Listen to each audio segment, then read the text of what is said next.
Welcome back to Jersey Matters. I'm Larry Menti. We're going to continue the conversation about Superstorm Sandy. How do New Jerseyans feel the recovery is going? How do they feel about Chris Christie? And what about that gas tax? Covering all those issues is the Rutgers Eagleton poll. And here to talk more about that is Ashley Koning, who is the Assistant Director of the Eagleton Center for Public Interest Polling. They are the people that run the Rutgers Eagleton poll. Thank you so much for being here.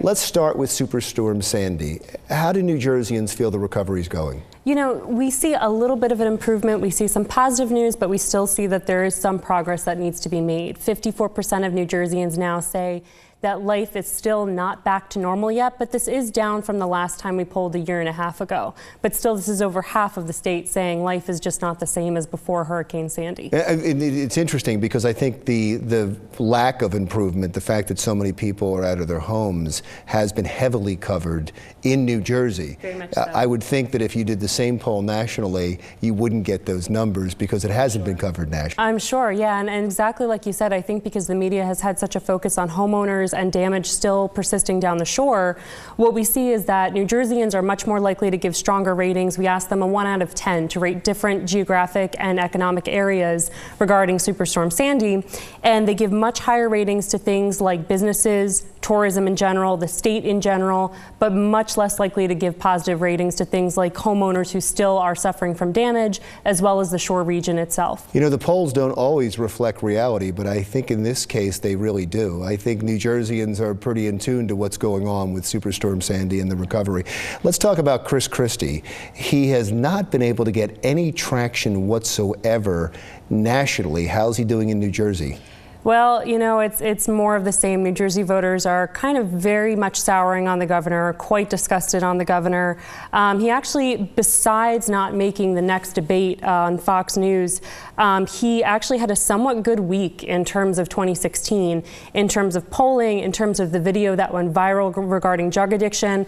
But back in New Jersey, 35% of New Jerseyans are favorable towards the governor, and 39% approve of the job he's doing overall. Not good numbers for the governor back in his home state. I do want to point out that we're taping this and this is going to play after the debate. You didn't know that, but so I'm going to say that that was the last debate that he didn't make. Who knows what the numbers will be if he'll be able to make the last one, but he didn't make the 2.5%. I can't imagine he's doing that badly in New Jersey, not down to 2.5%. He's doing a little bit better than that. Well, just a little bit better. So when we actually polled the Republican primary in New Jersey itself, Donald Trump for the second time has actually taken the top spot at 32% of Republicans within New Jersey.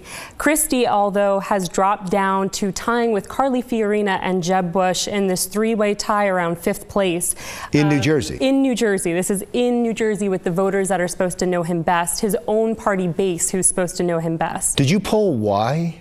You know, we polled that among all New Jerseyans, and again, it's not these specific moments of, say, Bridgegate or lack of progress on recovery for Hurricane Sandy. It goes back to what has been a blessing for him in the best of times and a curse for him in the worst. It's his attitude and his personality. He was seen as this frank, honest guy, and now that's kind of been flipped on his head, and New Jerseyans see him as dishonest and not able to trust him. Were you able to poll the fact that he hasn't been in the state a lot, the fact that he's been campaigning, and some people say that he just completely left New Jersey?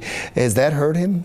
Yeah, very much so. I think that there is a feeling of that among New Jerseyans. They don't specifically say 2016 to a great extent, but they're fed up with him being out of state. And we've seen that in numbers on this poll as well as the last poll we did in August, where they think his decisions are being affected because of his presidential run, and they think that his being out of state is really hurting his ability to govern back home. Thank you so much. Ashley Koning, Assistant Director of the Eagleton Center for Public Interest Polling, runs the Rutgers Eagleton poll. When we come back, Cuba is open for business, and New Jersey and Cuba now have a cultural exchange. We'll talk more about that when Jersey Matters continues.